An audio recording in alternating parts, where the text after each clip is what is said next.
Hello, good evening, and welcome to Real Talk with Tamara. As you guys come into the room, please do hit the like button. Also, if you have not subscribed to the channel, please do subscribe to the channel. I hope that you guys are doing okay. I know that I am. I always express the importance of hitting the like button because the like button helps to keep the video in the algorithm. Okay, so make sure you guys like, share, subscribe, comment, all of those great things. Okay. I wanted to talk about something that I saw in the news. Okay, yeah, I went to the doctor today. Um, about my hand. I hurt my hand, and my hand worse than it was when I went to the damn doctor. It just don't make no sense. But anyway, y'all, I'm gonna just bear with it. Um, Whatever he did, he made it worse. But I wanted to talk about MPD officer steals Crime Stoppers money. Okay, they kept this on the hush hush, and even the news media said it. That they was kind of hush hush about this, and they kept it on the low. Okay, and um, let's see. I found this interesting because I worked in Crime Stoppers for many years. Okay, hold on one second. Here it is, right here. Prison for stealing thousands of dollars in crime stuff. New details tonight about a now former Memphis police officer serving time in a federal prison for stealing thousands of dollars in Crime Stoppers reward money. While MPD has yet to comment, they did fulfill WRG investigators' open records request today, providing Erica Hutchinson's photo and employment records. Our chief investigator, Jessica Gertler, poured through her files and also sat down with the Crime Stoppers unit to get more information about exactly what happened. Since 2018, Erica Hutchinson was one of two Memphis police officers assigned to help field Crime Stoppers tips and send them to investigators. I knew her. She had been in many of our meetings. David Wayne Brown is Crime Stoppers executive director. She was a trusted individual, and I always thought she was a nice person. I know that she got into some kind of financial difficulty, and perhaps that's what pushed her. WRG investigators uncovered internal police records stating in late 2023 through early 2024, Hutchison carefully devised, participated, and executed a plan to fraudulently obtain money from the Crime Stoppers Rewards program. Basically, each tipster is assigned a number when they provide information because the system is all anonymous. If a detective says that tip helped solve the felony crime, Crime Stoppers determines the reward amount. The tipster then calls in and gives the number to see if they got a reward. Internal Affairs says Hutchison took unclaimed tips, provided the information to a female acquaintance so she could pick up rewards, and the two would split it.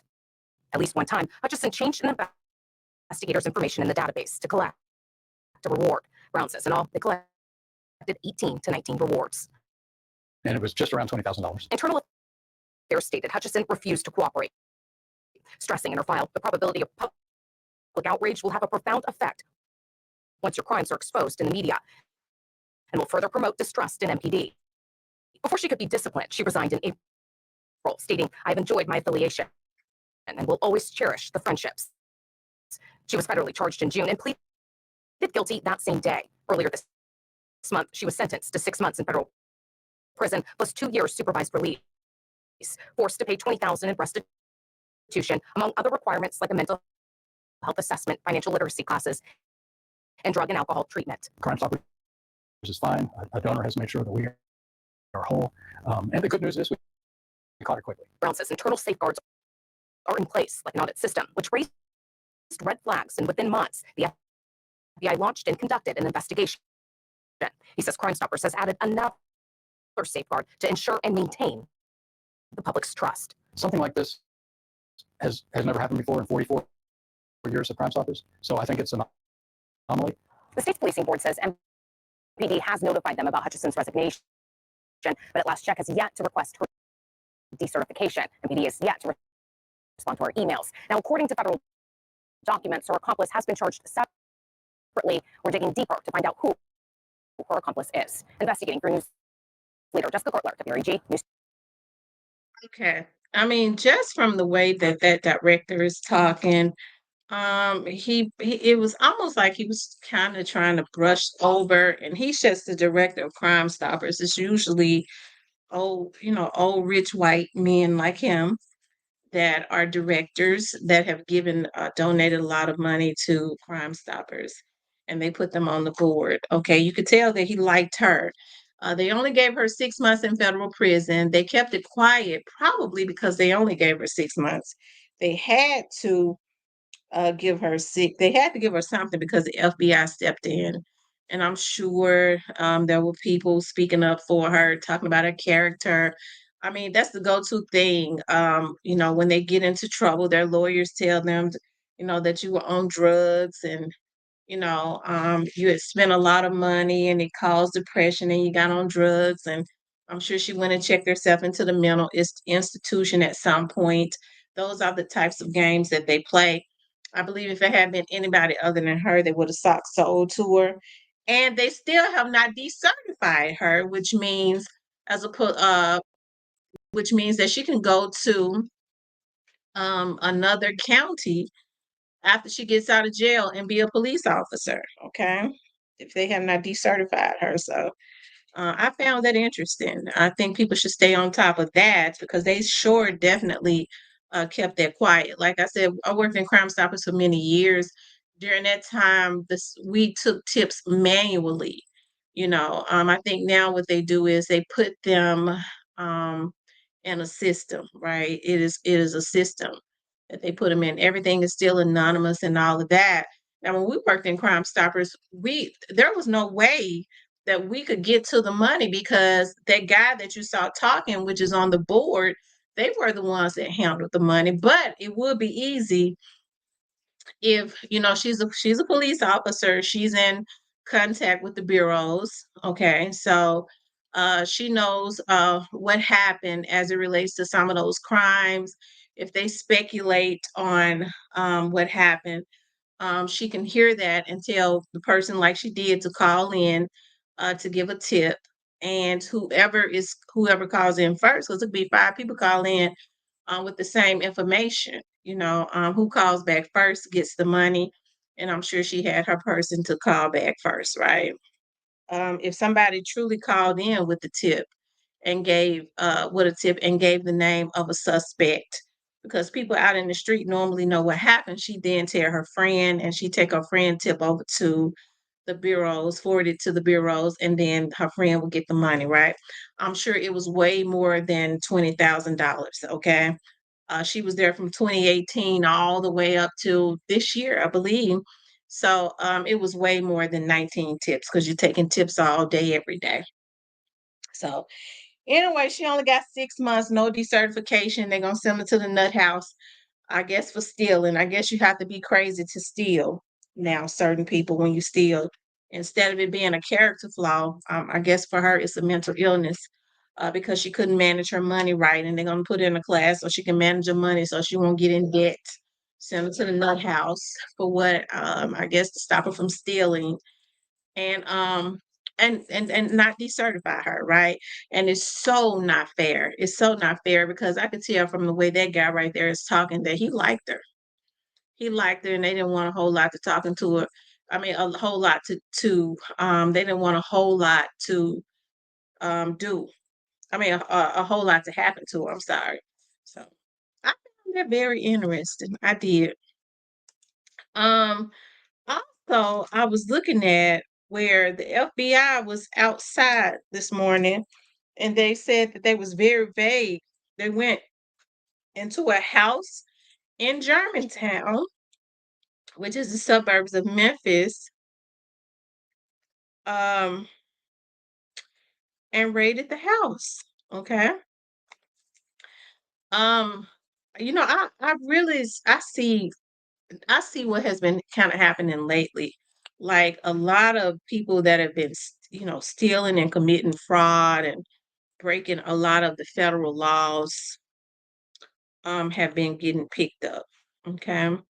A lot of that has been happening lately. Okay. It seems like to me that this is the season for that. I think every quarter they tackle something. One quarter they tackle gangs, one quarter they tackle something else. another quarter they tackle another area that falls up under an umbrella of breaking federal laws. Okay.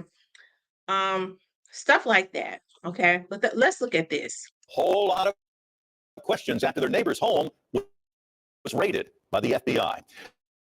Good evening and thanks for joining us. I'm Greg Hurst. They wanted to know what's up. I'm Stephanie Skurlock. This incident happened at a home on Leesburg Drive. WREG's Kwamitra Wilburn has the latest.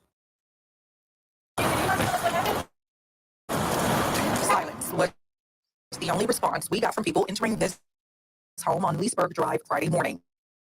FBI agents raided the home just before the break of Happened at a home on Leesburg Drive. WREG's Kwamitra Wilburn has the latest. Silence was the only response we got from people entering this home on Leesburg Drive Friday morning.